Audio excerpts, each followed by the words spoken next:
एक बार एक गुरु और शिष्य जंगल से होते हुए अपने गांव जा रहे थे। तो अंधेरा काफ़ी हो चुका था और जो सूरज था वो भी काफ़ी डूब चुका था।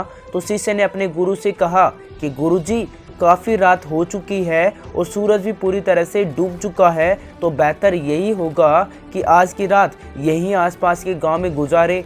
तो गुरुजी ने अपना सर हिलाया और वो आसपास के किसी गांव में एक छोटे से घर के पास जाकर रुके।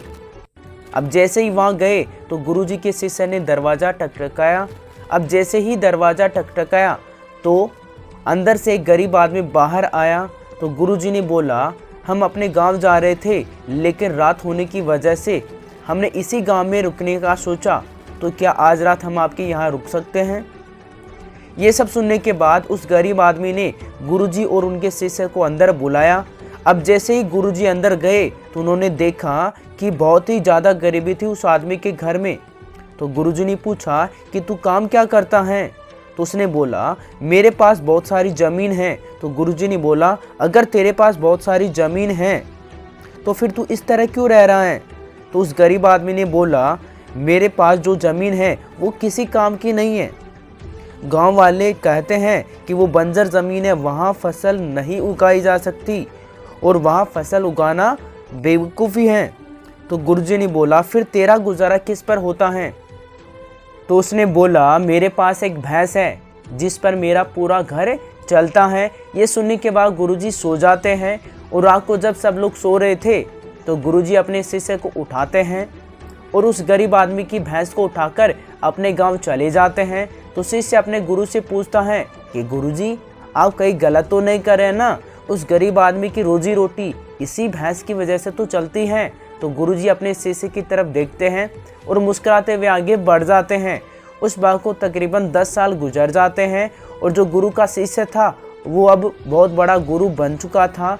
तो उसे उस गरीब आदमी की याद आ जाती है कि मेरे गुरु ने उस आदमी के साथ अच्छा नहीं किया था, मुझे एक बार चलकर देखना चाहिए कि अब वो आदमी किस परिस्थिति में है।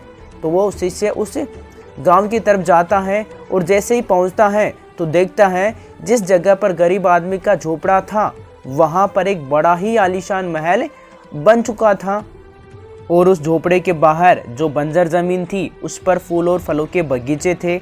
और तभी उतने में उस घर का मालिक आता है। तो शिष्य उसे देखकर पहचान लेता है और उस आदमी को बोलता है, तुमने मुझे पहचाना? मैं अपने गुरुजी के साथ आया था, हमने तुम्हारे यहाँ एक रात का आराम किया था। वो आदमी उसे पहचान लेता है और बोलता है कि उस रात आप कहाँ चले गए थे? और उस रात के बाद ही मेरी भैंस भी कहीं चली गई थी।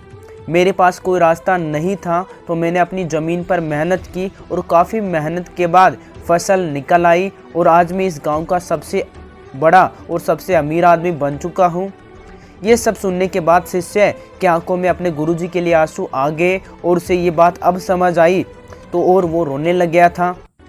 इस कहानी से हमें ये सीख मिलती है कि हमारे पास भी बहुत कुछ है, लेकिन हमें भी किसी न किसी चीज़ ने रुका के रखा है। वो आपकी फैमिली भी हो सकती है, आपकी जॉब भी हो सकती है या कुछ और चीज़ भी हो सकती है। देखिए, आपके पास भी एक भैंस जैसी कोई दूसरी चीज़ तो नहीं है जिसने आपको आगे बढ़ने से रुका के रखा है। दोस्तों, आपको कहानी पसंद आई है तो वीडियो को लाइक कीजिए, अपने दोस्तों और परिवारजनों के साथ इसे ज़्यादा से ज़्यादा शेयर करें और साथ ही ऐसी मोटिवेशनल स्टोरी के लिए हमारे चैनल को सब्सक्राइब भी कर दीजिए। धन्यवाद।